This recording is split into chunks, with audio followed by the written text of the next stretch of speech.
Halo teman-teman, terima kasih sudah bergabung di Nuska Channel. Pada kesempatan kali ini saya akan memberikan pemahaman tentang cara menerima didikan yang benar. Simak sampai selesai video ini teman-teman, karena ada penjelasan-penjelasan yang sangat bermanfaat untuk kehidupan kita. Cara menerima didikan yang benar. Teman-teman, sebagai manusia kita tentu punya kesalahan dan kekurangan. Namun ada hal-hal tertentu di dalam diri ini yang harus kita kendalikan agar cara hidup kita bisa menjadi lebih baik. Bukan berarti tidak ada kesalahan, namun kehidupan kita berusaha untuk lebih berkenan kepada Tuhan, menjauhi hal-hal yang dilarang oleh Tuhan atau bertentangan dengan keinginan Tuhan. Di dalam anjuran Kristus atau di dalam ajaran Yesus mengajarkan tentang hukum yang terutama bagi seorang manusia dalam menjalankan amal dan ibadahnya kepada Tuhan. Hukum yang utama dan terutama adalah mengasihi Tuhan dan mengasihi sesama. Jadi teman-teman, yang akan saya memberikan pemahaman di sini adalah tentang hal menerima didikan. Seumur hidup kita, mulai dari sejak kecil hingga di dalam masa pertumbuhan hingga dewasa, kita sudah menerima berbagai didikan-didikan, entah dari orang tua kita, dari sesama kita, dari sahabat kita, dan berbagai lingkungan tempat kita belajar dan lain sebagainya.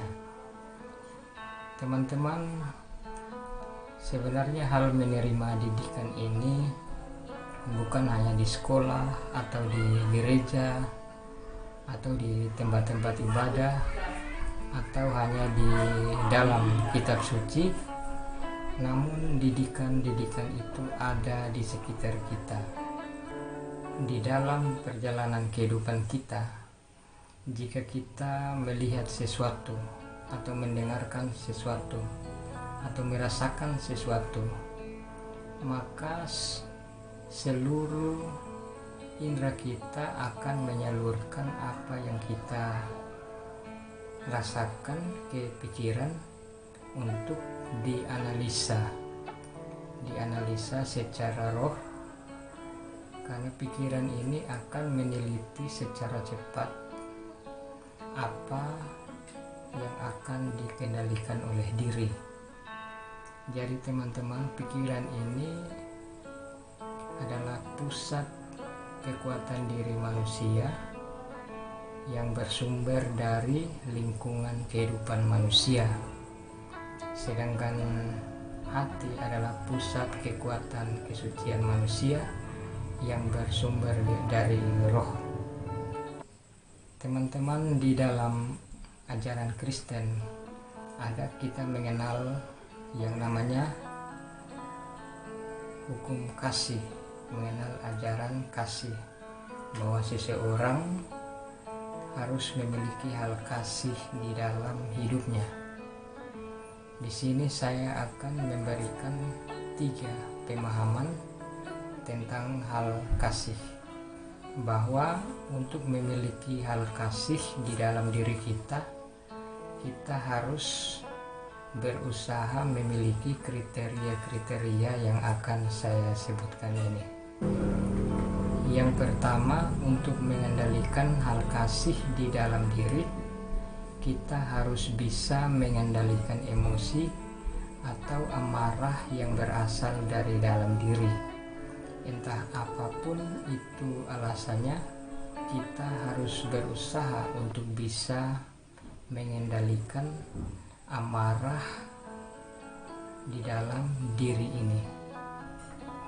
Untuk memiliki hal kasih, kriteria yang kedua adalah kita harus bisa mengendalikan tindakan kita atau perbuatan kita.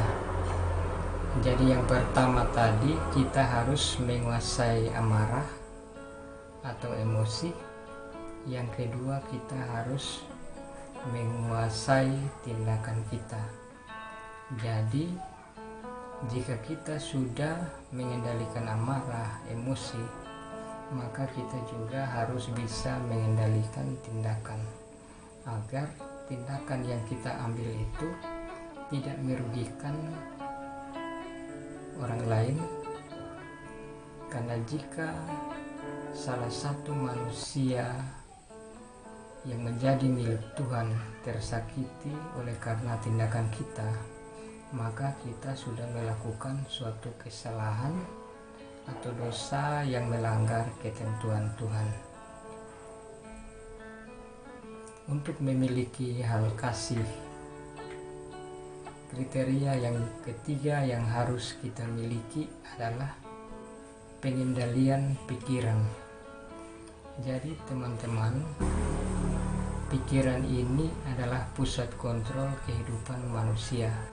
Jadi apapun keinginan kita, sumbernya berasal dari pikiran.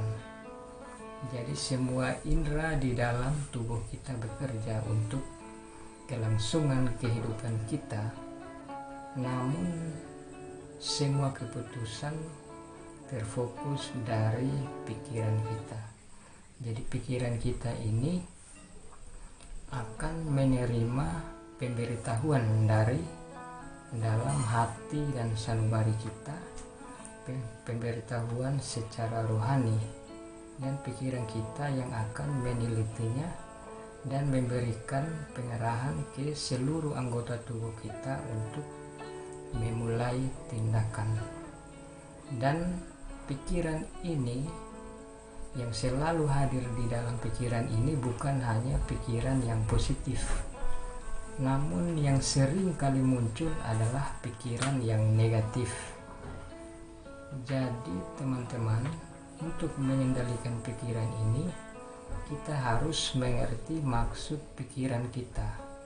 Apakah tujuannya untuk tujuan negatif atau tujuan yang positif? Tujuan yang negatif maksudnya tujuan yang melanggar ketentuan kehidupan atau melanggar ketentuan Tuhan. Dan pikiran yang positif adalah pikiran seorang manusia normal yang melakukan suatu tindakan yang wajar untuk melindungi diri dan dikehendaki oleh Tuhan. Setiap pikiran negatif yang selalu muncul di dalam pikiran kita itu bukan kesalahan kita, karena baru muncul di dalam pikiran kita.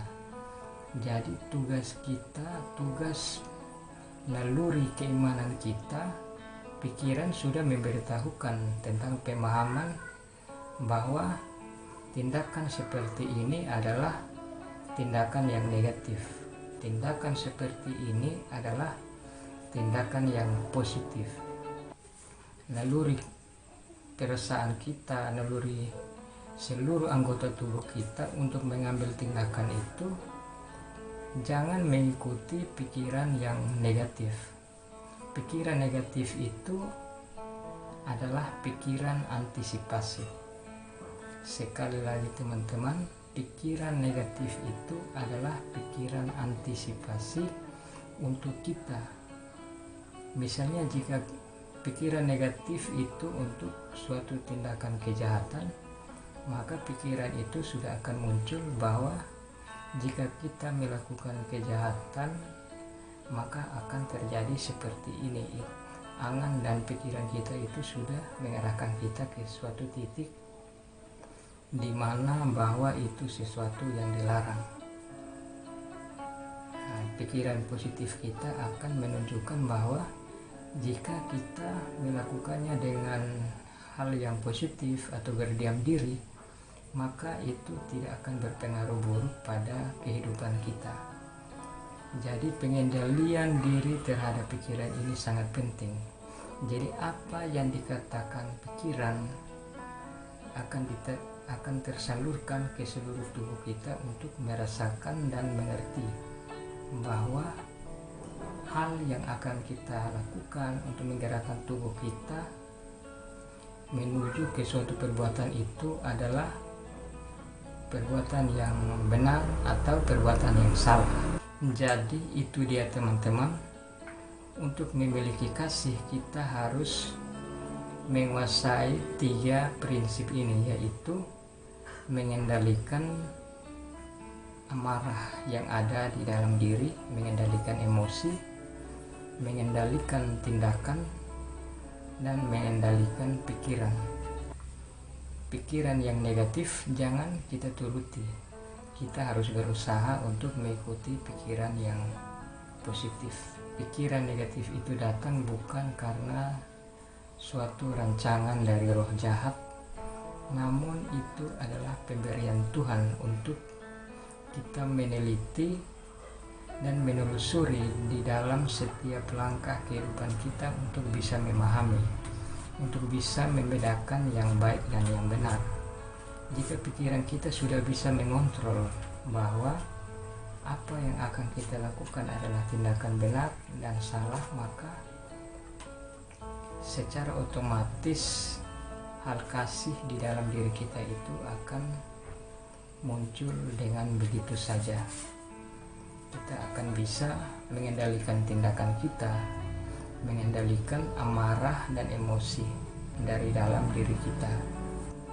Nah teman-teman, jika ketiga hal ini sudah kita kuasai di dalam diri kita, maka dalam hal menerima didikan pun kita sudah bisa menganalisanya secara baik.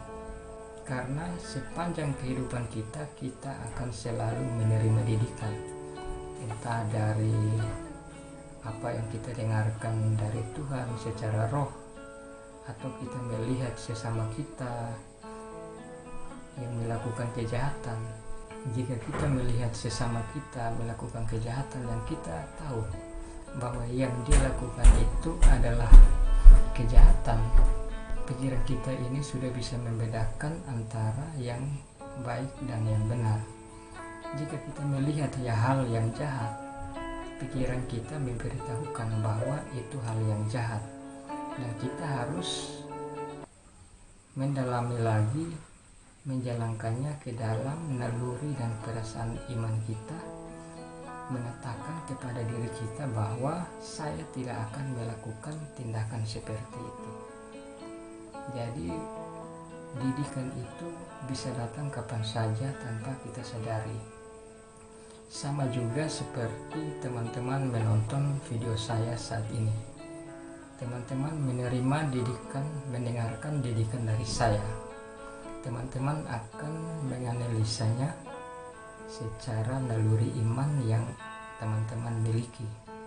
Jika apa yang saya sampaikan ini teman-teman merasakan dari dalam hati, dari dalam pikiran, teman-teman bisa membedakan jika memang yang saya sampaikan ini adalah suatu yang negatif atau sesuatu yang jahat, bertentangan dengan kehendak Tuhan. Teman-teman katakan kepada diri, saya tidak akan mengikuti ajaran seperti demikian. Jadi teman-teman harus katakan kepada diri secara, bukan secara suara ya, tapi secara batin, bahwa saya tidak akan melakukan tindakan seperti yang diajarkan. Saya contohkan tentang diri saya. Nah, akhir-akhir ini banyak sekali pengajaran terutama di dalam Kristen, banyak pendeta, banyak penginjil, banyak pengajar dengan berbagai cara dan versi yang mengajar. Kita jangan fanatik pribadi dan menganggap apa yang kita pelajari atau yang ada di dalam lingkungan kita itu lebih benar. Kita harus bisa membuka diri kita untuk lingkungan yang lebih luas.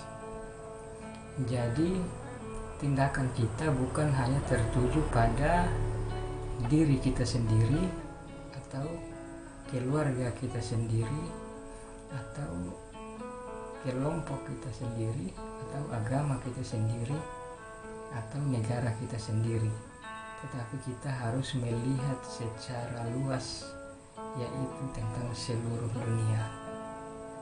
Jadi teman-teman, kita harus bisa membedakan antara yang baik dan benar. Jadi jika kita mendengarkan ajaran-ajaran dari para pengajar yang menjelaskan tentang berbagai hal dari Alkitab, kita sebagai pendengar, kita harus meneliti secara pribadi. Kita jangan langsung memvonis si A atau si B penyesat dan lain sebagainya, karena setiap orang punya cerita kehidupan sendiri, karena setiap orang punya kisah hidup sendiri, dan kita saling belajar antara satu dengan yang lain. Orang lain belajar dari cara hidup kita yang menurut dia baik dan dia patut untuk mencontohnya. Demikian pun kita mempelajari hal-hal yang baik dari orang lain, dan jika kita melihat itu suatu yang kebaikan, kita menurutinya. Jika bukan suatu kebaikan, kita tetapkan di dalam iman, di dalam sanubari kita bahwa saya tidak akan melakukan seperti itu. Jadi jika didikan itu kita merasa tidak sesuai dengan pola kehidupan kita tidak boleh mengikutinya. Jika kita tidak mengikutinya, bukan berarti kita harus mencela, mengejek, mengolok, menghina. Jika kita melakukan semuanya itu, maka kita sudah tidak memiliki hal kasih di dalam iman kita. Jadi jika didikan itu datang walaupun sangat perih di dalam hati, kita harus bisa mengendalikan amarah yang ada di dalam diri, mengendalikan tindakan-tindakan kita, mengendalikan pikiran kita ke arah hidup yang lebih baik.